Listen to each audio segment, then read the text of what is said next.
न जगतं चराचरम् यच्चापि सर्वभूतानां बीजं तदहं अर्जुन न तदस्ति विना यस्य अन्मन्मया भूतं चराचरम् तेबे मया भूत चराचरम् पुनश्च हे अर्जुन ए मु ए सृष्टिर बीज अटे चराचर मध्यरे एपरि किछि नहीं जहाँकि मो बिना रही पारिछि।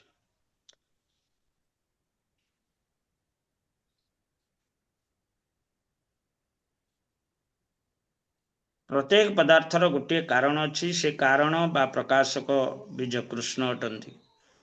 कृष्ण शक्ति बिना कहीं रही पारिबे नहीं से तांको सर्वशक्तिमान कहा जाए। तांको बिना स्थावर जंगम आदि कहीं भी रही पारिबे नहीं। जहाँ कृष्णकर शक्ति रे न मिले ताहा को माया कहा जाए। मायार अर्थ ताहा नुहे। अच्छा तेबे ये भौतिक जगत को आमे कहा जाए जे एकपाद विभूति। ये भौतिक जगतटा एकपाद विभूति भगवान कहते नान्तो माम दिव्यानां विभूतिना परन्तप ये तत्तु देशतः प्रकृतो विभूतेर विस्तरो मया।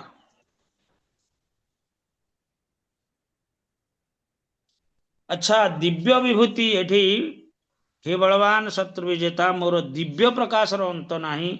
जहाँ मु तुमको कहली ताहा मोर अनंत ऐश्वर्यर एक क्षीण आवास। तबे भगवान विभूति को विभागीकरण अनुसार चारि भाग विभक्त करा जायछि। गोटे होछि एकपाद विभूति, गोटे होछि त्रिपाद विभूति। त्रिपाद भी एकपाद विभूति ये समस्त भौतिक जगत को कहा जाए एकपाद विभूति। तबे ये एकपाद विभूति रे किए किए आछंती ना समस्त ब्रह्मांड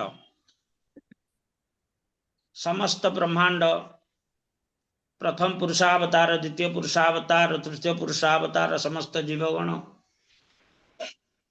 काल शक्ति, 24 तत्व, त्रिगुण एमती 28 तत्व ये समस्त आछंती एकपाद विभूति रे।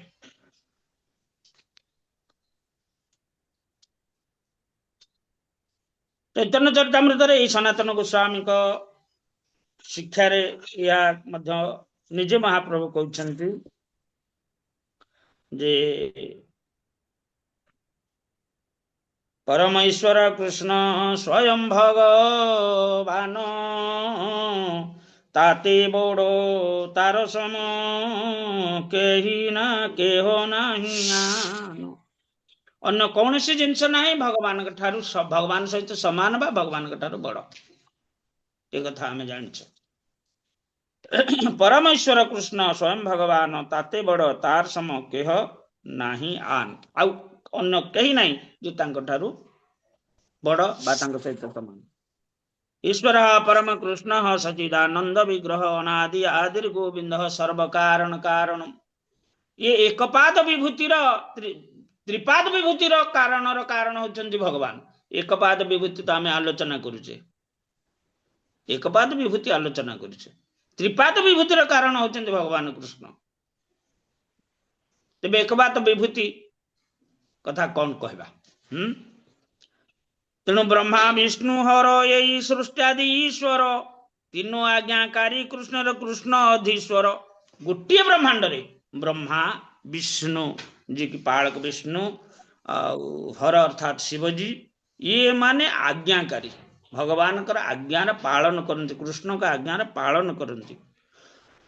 श्रीमद् भागवत द्वितीय स्कंद 6 अध्याय 32 श्लोक रे कथा कहा जायछि सृजामि तन जीकुत अहम हरति तदृश विश्वम पुरुष रूपेण परिपाति त्रिशक्ति ध्रुक।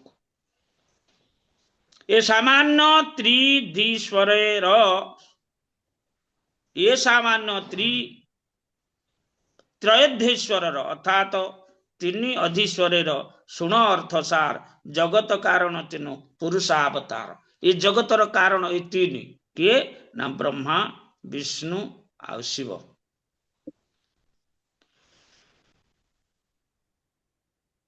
महाविष्णु पद्मनाभ क्षीरोदक स्वामी यही तीन स्थूल सूक्ष्म सर्व अंतर्यामी यही तीन सर्वाश्रय जगत ईश्वर इहो कला अंश जार कृष्ण अधीश्वर। ये जो महाविष्णु हंतु बा पद्मनाभ विष्णु हंतु बा क्षीरोदक साई विष्णु हंतु यही तीन स्थूल सूक्ष्म सर्व अंतर्यामी। स्थूल किए आसिले महाविष्णु, सूक्ष्म पद्मनाभ विष्णु, सर्व अंतर्यामी क्षीरोदक साई विष्णु परमात्मा। यही तीन सर्वाश्रय जगत ईश्वर इहो कला अंश जार कृष्ण अधीश्वर। अर्थात ये होचंदी कला और अंश तत्व रे आसुचंती, स्वांश तत्व रे आसुचंती, कला तत्व रे आसुचंती। कार ना कृष्ण कर। एटी तो कहा जाय जैसे एक निश्चित काल मथावलंबे जीवंती लोम्बिल जाजक दंडनाथा विष्णु महान सय जस्य काल विशेषो गोविंदम आदि पुरुषम तमहम भजामि। यार अर्थ बाह्य शून्य गूढ़ अर्थ आर, यार अर्थ बाह्य शुण गूढ़ अर्थ आर, तीन आवास स्थान कृष्ण शास्त्रे ख्याति जार। ये तीन अवस्थान करती कृष्ण कोठु आछंती। कला नियमन तिष्ठन, सांस नियमन तिष्ठन,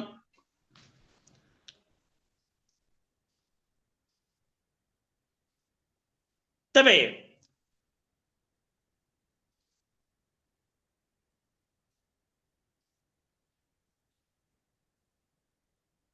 ये जो तीन आसिले ये तीन कौन ना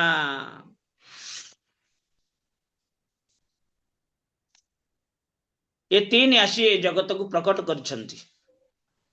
जेते ब्रह्मांड सब सृष्टि है प्रत्येक ब्रह्मांड रे गर्भोदक साई विष्णु रूप रे महाविष्णु प्रवेश करछंती। त्या भीतर कौन करछंती ना अन्यान्य सब प्लानेट सब सृष्टि करछंती। किसे गर्भोदक साई विष्णु एवं निजे पुनर्बार आउ एक ब्रह्मांड जो प्लानेट गुड़ाक बा ग्रह लोक या पालन करने निमित्त क्षीराब्धि साई रूप से पुणी प्रकट होती श्वेतद्वीप एवं सब सर्वभूतस्थम कह क्षीराब्धि साई विष्णु को एक महत सृष्टु द्वितीय अंड संस्थित तृतीय सर्वभूतस्थम। तेरे भगवान एक हुई अनेक एपरी भाव अच्छी। आम जाचे अनंत कोटि ब्रह्मांड, ब्रह्मांड कोटि कोटि तार संख्या कहीं कही पारे ना। प्रत्येक ब्रह्मांड रे भगवान कारण उदक साई विष्णु अनेक रूप से प्रवेश करछंती। ता भितर अनेक सब ग्रह उपग्रह सब सृष्टि करछंती। तापरे क्षीराब्धि साई विष्णु आसिले से कौन कले ना सी सब शरीर सृष्टि कले। ब्रह्मा को ज्ञान देकी सब शरीर सृष्टि कले। जीवात्मा केमिति गला ता भितर को? जीवात्मा कोठी सृष्टि होईची? जीवात्मा सृष्टि होईची निर्विशेष ब्रह्म रे। निर्विशेष ब्रह्म रे सृष्टि होई कारण उदक साई विष्णु को द्वारा माया उपरे आभास शक्ति रूप से युक्त हो विभिन्न ब्रह्मांड सृष्टि होईची। एवं जितेबाला से विस्तार कर निज को गर्भोदक साई विष्णु रूप से ये जीवात्मा तांकु गर्भोदक साई को विष्णु आश्रय करी ब्रह्मांड भीतर को प्रवेश कला। ब्रह्मांड भीतर को प्रवेश कला क्षीराब्धि साई रूप से समस्त प्लानेट को सी नेले एवं समस्त शरीरस्थ करेले। ब्रह्मा जो शरीर तैयारी कले से जीवात्मा गुड़िक से शरीर भीतर को सब गले। कारण ये आकाश जिते अच्छी अंतरिक्ष इत्यादि सब जीवात्मा मान अच्छी सब किभली ना शस्त्र रेणु अर्थात धूलिकणा जो भली भाषी बोले से माने सेमती स्वतंत्र भाव सब भाषी बोलुछंती।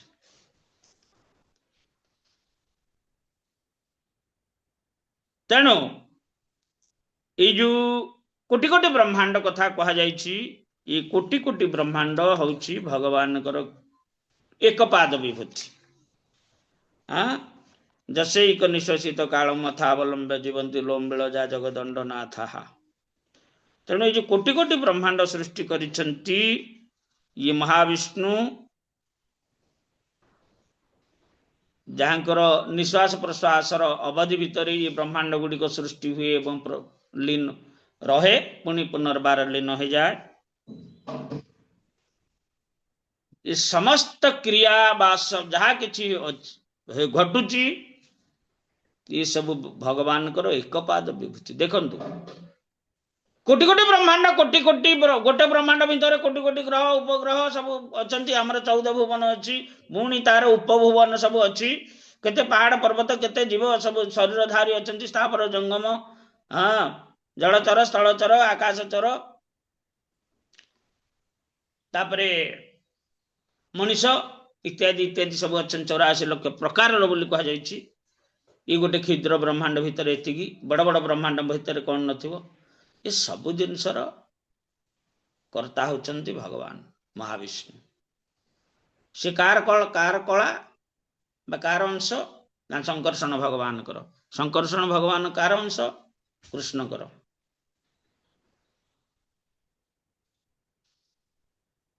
तेणु ये कह जे जगत कारण 3 पुरुषावतार महाविष्णु पद्मनाभ क्षीरोदक स्वामी ये 3 स्थूल सूक्ष्म सर्व अंतर्यामी यही त्रिपाद विभूति। अच्छा एक पाद विभूति कथा तो आम आलोचना करुचे। तेणु एक पाद विभूति ये कथा आम भी मध्य कल्पना करिपारिबानी आम कल्पनार बाहर जहाँ विभूति जोग ये भगवान कहते बोली ये विषय आम आलोचना करुचे। तबे तापरे त्रिपाद विभूति त्रिपाद विभूति त्रिपाद विभूति तो आम एक पाद विभूति आलोचना करि पारुने त्रिपाद विभूति कथा कौन कहवा। तेबे भगवान जहाँ कहते ताहा आमे आलोचना करिबाकु नबा।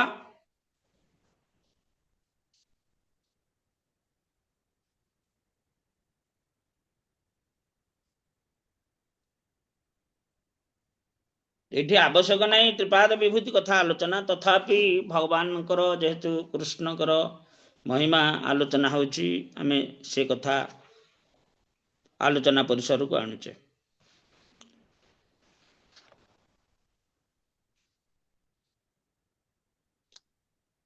तस्या पर एठी कहा जायछि जे गोलक नामनि निज धामनि तळे च तस्य देवी महेश हरिधाम सुते सुते सुते प्रभाव निचय विहिता सजेन गोविंद आदि पुरुषं तमहं भजामि। गोलक नाम निज धाम निम्न रे यथा हरिधाम वैकुंठ शिवलोक देवी धाम अवस्थित से ही धाम रे निज निज प्रभाव सकल जे व्यवस्था करिसंती से आदि पुरुष गोविंद को मु भजन करुछि। प्रधान परम परम व्योम अंतरे विरजा नदी वेदांग स्वेद जनित ही तुई प्रस्राविता शुभा। प्रधान माइक तत्व एवं परव्यम ये दुईटी बा प्राकृत अप्राकृत धाम मध्यरे मझिरे ये विरजा नदी बा कारण सगर विद्यमान ताहा मंगलजनक वेदांग अर्थात कारण उदक साई विष्णुकर घर्म जनित जलरे परिपूर्ण। सेई विरजा नदीर एक पार्श्वरे अमृत नित्य सनातन अनंत परमपद स्वरूप त्रिपाद भूत परव्यम अछि। तात्पर्य यही जे परव्यम तिजगतर अतएव अशोक अभय अमृत अमृत रूप त्रिपाद विभूति से नित्य वर्तमान भौतिक जगत श्रीकृष्णकर एक पाद विभूति त्रिपाद विभूति सर्वदा नित्य और वर्तमान। तेणु विरजार तले बापर पार्श्वरे तार तले बाह्यावास विरजार पार अनंत ब्रह्मांड जहा कोठरी अपार देवी धाम नाम तार जीव जारवासी जगत लक्ष्मी राखे जहा रहे माया दासी। ते जगन्लक्ष्मी अर्थात जोगमाया, ये माया को एठी मायार को स्थान देइछंती। जगत लक्ष्मी राखे जहां रहे माया दासी। तेबे माया को एठी देवी तत्व अनुसार माया आसी भगवान कौटी सृष्टि होती पश्चात भागरू छायवजस्य भुवनानि विभर्ति दुर्गा बोली कहुई। तबे यही तीन धाम रहे कृष्ण अधीश्वर गोलक परम एवं प्रकृति पर। गोलक गोलक पुणी अच्छी कौन वृंदावन अच्छी, गोकुल अच्छी, मथुरा अच्छी, द्वारका अच्छी, एवं ता तले वैकुंठ लोक सब हरिधाम सब अच्छी। अनंत कोटि त्रिपाद विभूति माने एक पाद विभूतिर तीन गुण ये सब अच्छी। ता तले किए ना ता तले अच्छी प्रकृतिर पर अर्थात ये भौतिक जगत।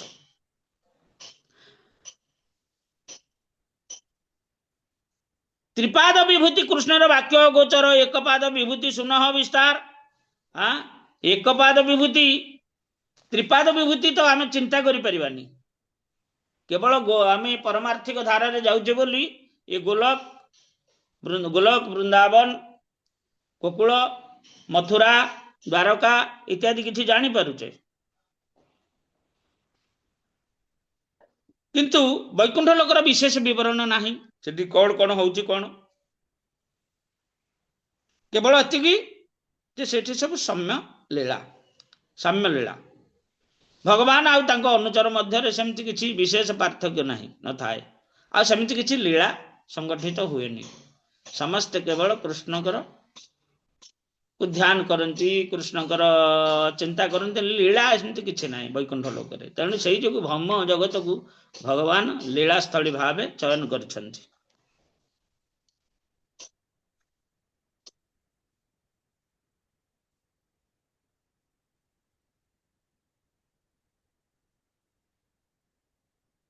त्रिपाद विभूति मझिरे मझिरे आलोचना है,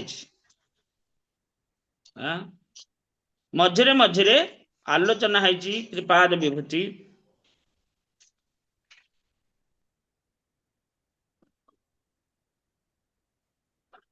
कौटी आलोचना है अर्थात भगवान को शरीर रे सब ये जो एकपाद विभूति देखले भगवान ब्रह्मा को ये समस्ते कृष्ण को शरीर जात हो गले एवं कृष्ण को शरीर लीन हो गले, अंतर्ध्यान हो गले। एक बात विभूति कथा अर्थात कृष्ण को शरीर रे सब जिनस एक पाद विभूति हो त्रिपाद विभूति हो समस्ते आश्रित होई गछन्ति। कृष्ण हेले परम आश्रय।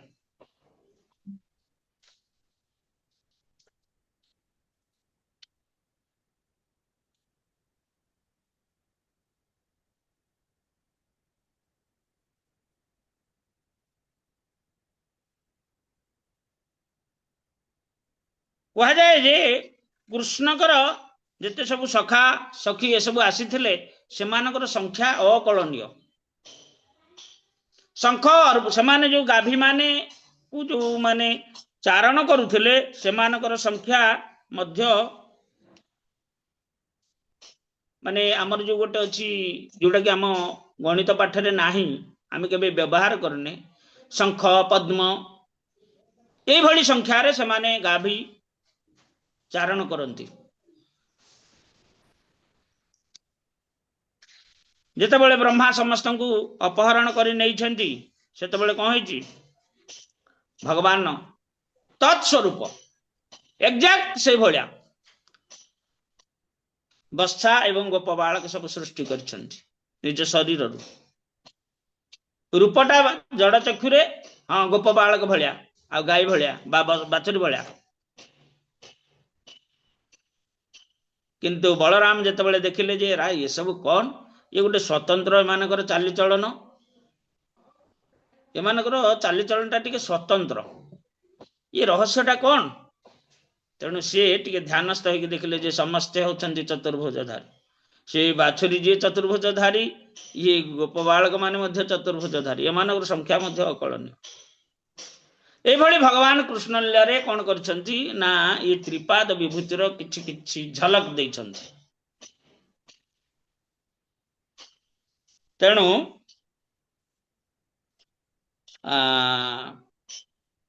आमे माने विभूति जोग जो हा किछि कहा जाय छै एठी एगुड़िक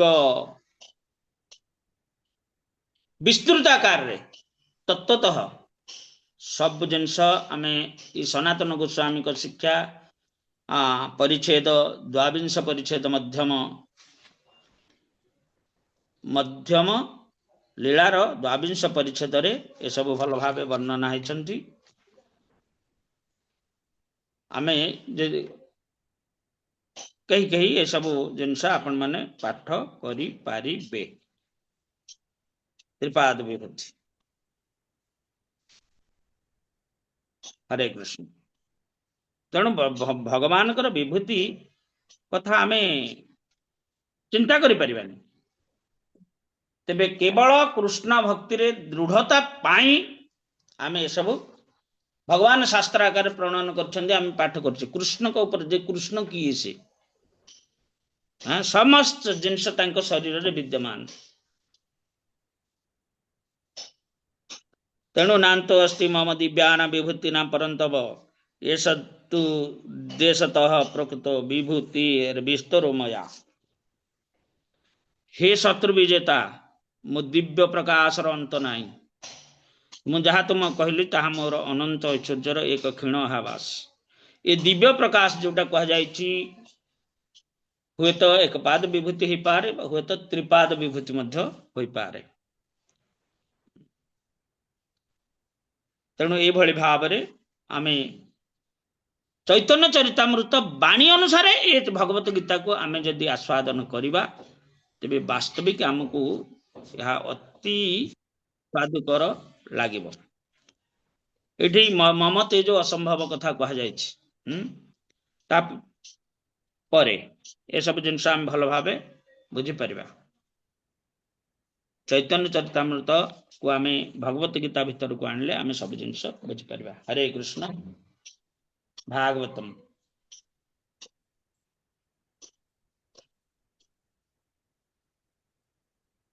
हरे कृष्ण प्रभु जी धन्यवाद प्रणाम प्रभु जी सनातन गोस्वामी को शास्त्रटा कहले को ग्रंथटा पढ़िबा को हबो कहले आमे जोटा पाठ करछे एबे म 22 परिच्छेद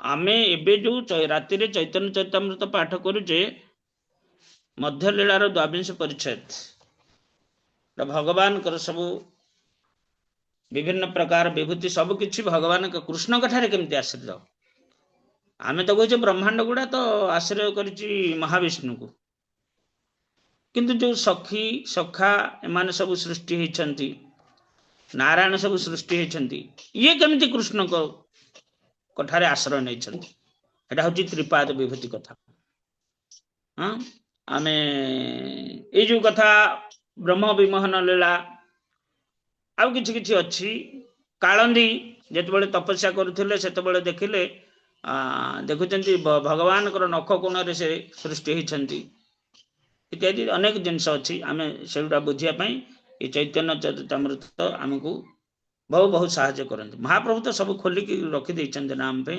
किंतु आम तत्व से गुड़ाक बुझा पड़ो हरे कृष्ण आम भागवतम केते श्लोक रे पहुंची थिले 16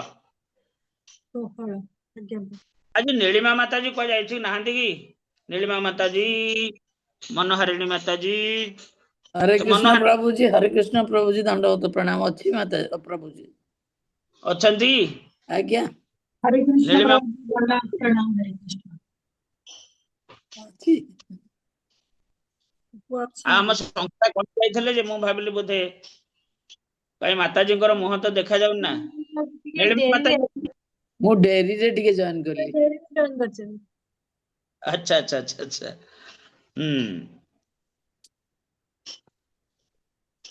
तेबे आमर आलोच्य विषय थिला भगवान जो विभूति मम तेज असंभवम ए सब जिनस ये तेज असंभवटा होची ये जगतर माने एकपाद विभूति किंतु समस्त किभଳି आश्रय नै भगवान ठारे ये त्रिपाद विभूति कथा अति सुंदर कथा आमे मध्य आलोचना करूचे बंध करबा चैतन्य चरितामृत जस्ट ये भगवत गीता सहित मैच करके से चलछि प्रभु जी भागवत रे कोठी एटा वर्णना आइछि एकपाद विभूति त्रिपाद विभूति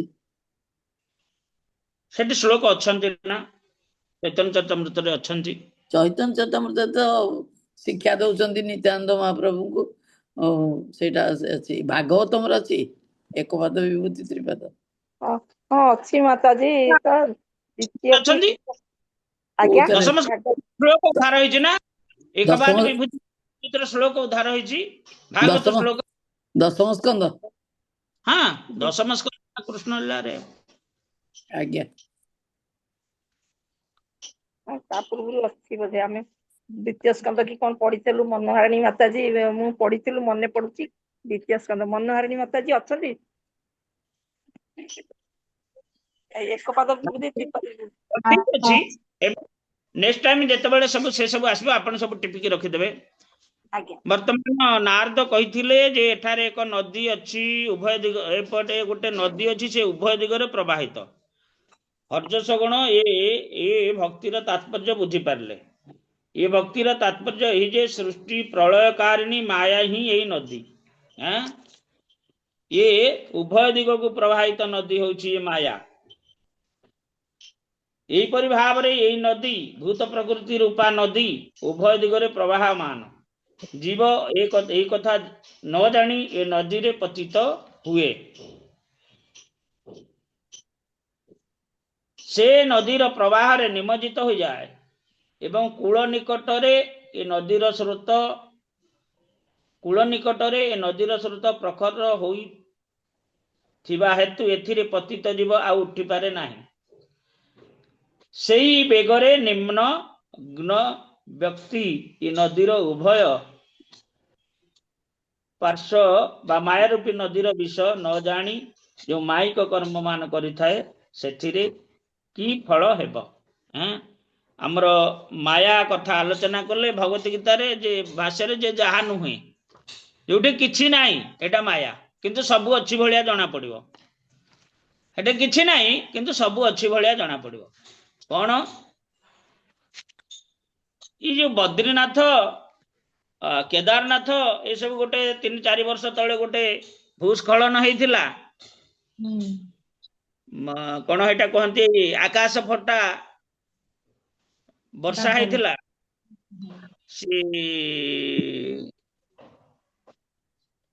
गंगा आउ के आ गंगार ना अन्य नाटा कोन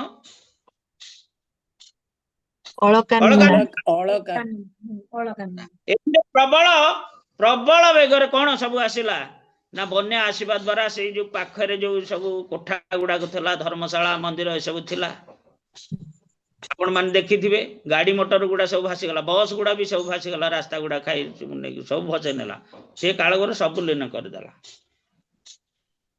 तेबे जोठी स्रोतटा थाए सेठी जदि किए पड़ी गला से तुमको आ ऊपर को मुह टेकी देबनी ए भितर नै जीव गोटे गोटे नदी अछि ऊपर को जाना पड़िबनी किंतु भितर खर स्रोत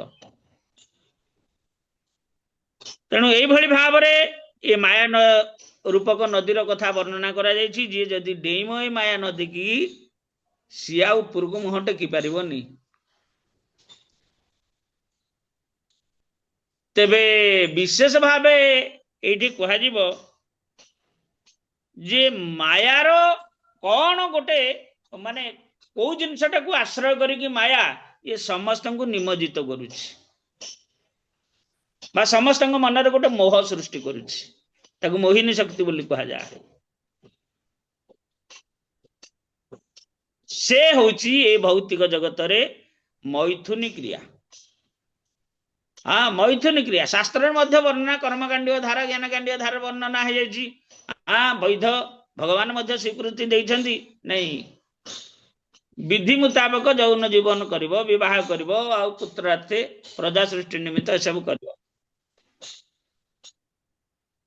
କିନ୍ତୁ ତଦ୍ୱାରା ପରମାର୍ଥ ଲାଭ ହବ କି କୃଷ୍ଣ ଲାଭ হবে କି? ଯଦି ପ୍ରଶ୍ନ ଆସେ କଣ କହିବା?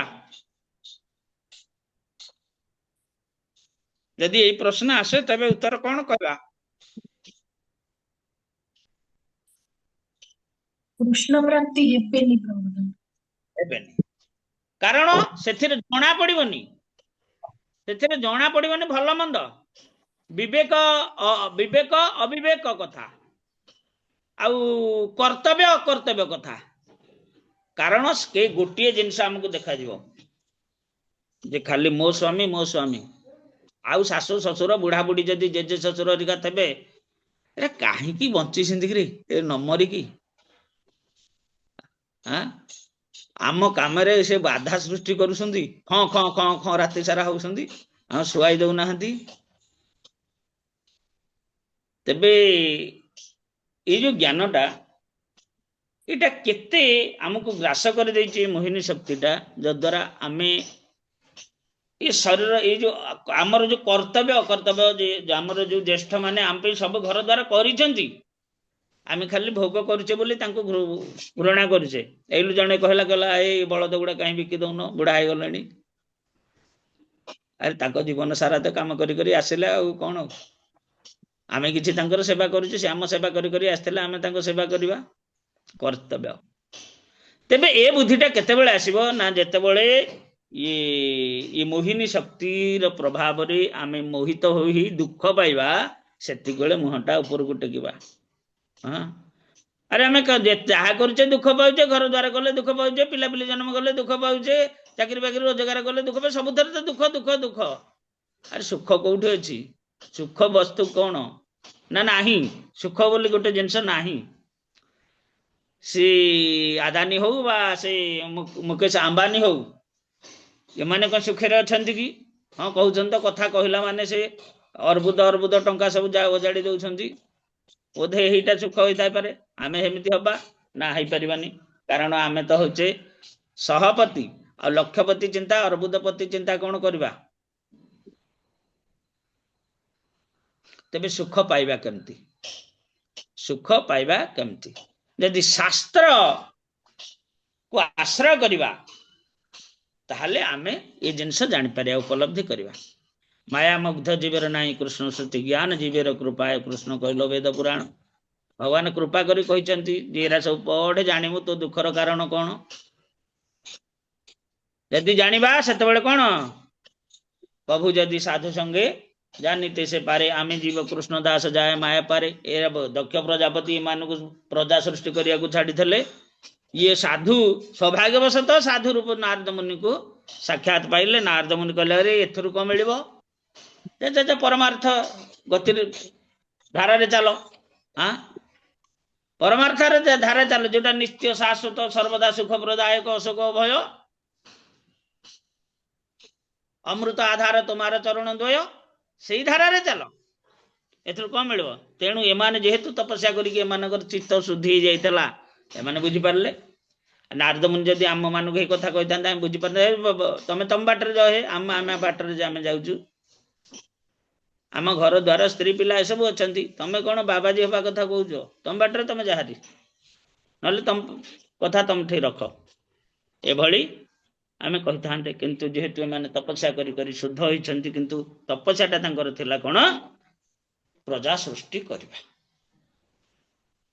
ଶୁଦ୍ଧ ଭାବ, ଶୁଦ୍ଧ ଚେତନା ଯୁକ୍ତ ହେଇକି ପ୍ରଜା ସୃଷ୍ଟି କଲେ, ପ୍ରଜା ସୃଷ୍ଟି କରିବାର ଉଦ୍ଦେଶ୍ୟ କେତେବେଳେ କରିବ, କଣ କରିବ, ଏସବୁ ଜିନିଷ ବୈଷ୍ଣବ ସଦାଚାରରେ ଅଛି। ସେଇ ଯୋଗୁଁ ଆମେ ଏଥିରେ ଆଡ କରିଛେ। ପୁନର୍ବାର ନାରଦ ମୁନି କହୁଛନ୍ତି ଯେ ଏଠି ଗୋଟେ ଘର ଅଛି, ପଞ୍ଚବିଂଶତି ପଦାର୍ଥରେ ନିର୍ମିତ। କାଲି ବୋଧେ ଆଲୋଚନା କରିଥିଲେ, 25 ତତ୍ତ୍ୱ କଥା ଆଲୋଚନା କରିଥିଲେ। ଏଥିରେ ଏଇ ଘର ଅଛି। ତେଣୁ ସେ ଘରେ କଣ ହବ? ଗୋଟେ ନଦୀ ଅଛି, ଗୋଟେ ଘର କଥା କହିଲେ। ଏକଟି ଗୃହ ଅଛି, ଏହା ପଞ୍ଚବିଂଶତି ପଦାର୍ଥରେ ନିର୍ମିତ। ହର୍ଯଶଗଣ ଏ କଥାର ତାତ୍ପର୍ଯ୍ୟ ବୁଝିଗଲେ, କାରଣ ସେମାନେ ଶୁଦ୍ଧ ହେଇଯାଇଥିଲେ ବୋଲି। ପରମ ପୁରୁଷ ଭଗବାନ ହେଉଛନ୍ତି ପଞ୍ଚବିଂଶତି ତତ୍ତ୍ୱର ଆଶ୍ରୟ ଓ ପ୍ରକାଶକ। देखंतु एटा हला के केते पाद विभूति कथा कहउचंती नीलिमा माता जी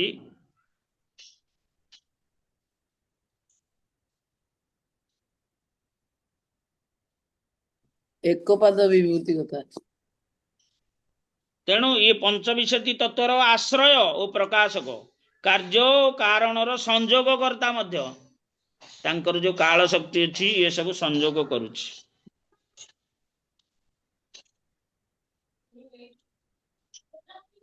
तेणु ताहांकु न जानी अनित्य असत कर्म रे नियुक्त हेले की लाभ पाइबो।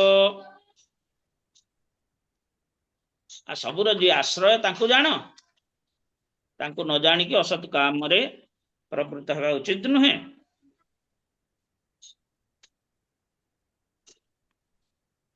एटी भाषा रे प्रपात कहचंती जे आमे जहा किछि ए जगत रे देखु से सब होछि परम पुरुष भगवान कर विभिन्न शक्तिर एक प्रकाश। से भगवान गोटिए यदियो गोटिए स्थान थांती तथापि से एक अग्नि सदृश बहुदूर पर्यंत ज्योति विस्तार करती। विष्णु पुराण अनुसार समग्र दृश्य जगत भगवान कर एक प्रकाश अटे। ये समस्त दृश्य जगत भगवान कर एक प्रकाश बा एक विभूति अटे।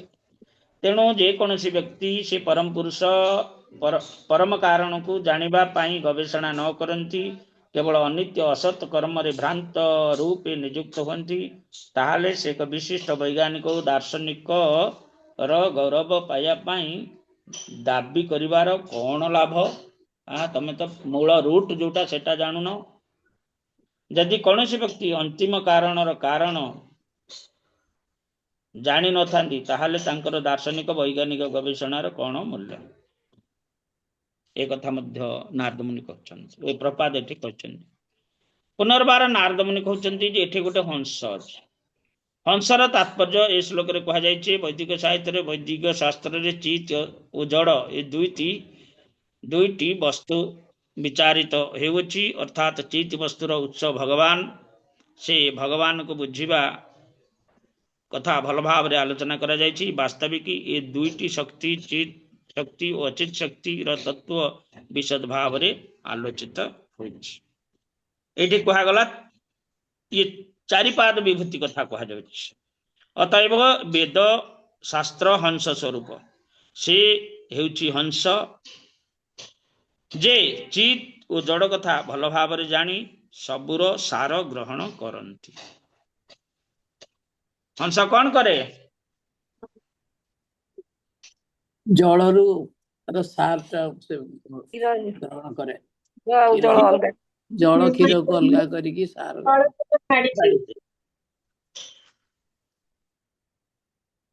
तेणु तेणु ये हंस दीक्षा वास्तविक एभली सब सारग्राही हेबा उचित।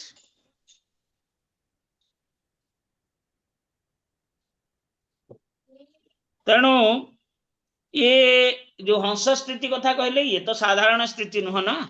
हमको परमहंस बोली कहा जाउछि परमहंस स्थिति बोली कहा जायछि। आमे कौन कहूचे ओम आमे जो जयकार दउचे कौन सुदय माता जी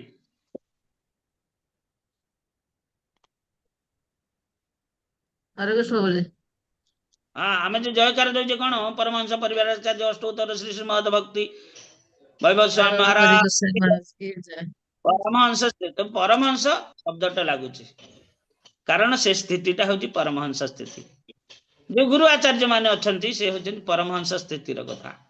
से माने जगत रे कोन सार जिंस जानती असार जिंस मध्य जानती बुझले। तेणु सेटा गोटे परमहंस स्थिति कथा कहा जायछि। आ से स्थिति की समस्त जीवा उचित।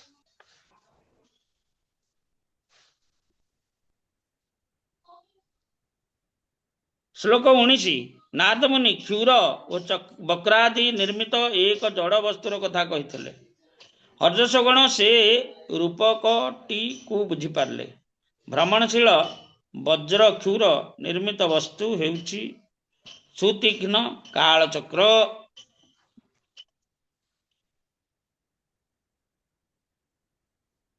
एटा होछि केते को केते नंबर तत्व काल काल केते नंबर तत्व? हरे कृष्ण प्रभु 25 नंबर तत्व 25 नंबर तत्व। ताहा जगत को परिचालना करी स्वतंत्र भावे भ्रमण करुछि। जदि कौनसी व्यक्ति से काल चक्र को जानिया पई चेष्टा न करी अनित्य असत कर्म बा भौतिक कर्म रे नियुक्त हुए ताहाले से कौन लाभ पाइबो? तेणु एठी नारद मुनि सब कथा कहछन। मोटामोटी भाव में आम जड़ आउ चेतन, जड़ चेतन, शाश्वत अशाश्वत ये सब जिनस जानिले तत्सहित आम साधुंकर संग कले, साधुंकर परामर्श ग्रहण कले, पालन कले, आम निश्चित भाव परमहंस स्थिति को उन्नीत हो पारिबा। हरे कृष्ण। जय श्री प्रभुपाद की जो पुस्तक गौर भक्त वृंद की जय निताय गौर प्रेमानंद हरि हरि बोल।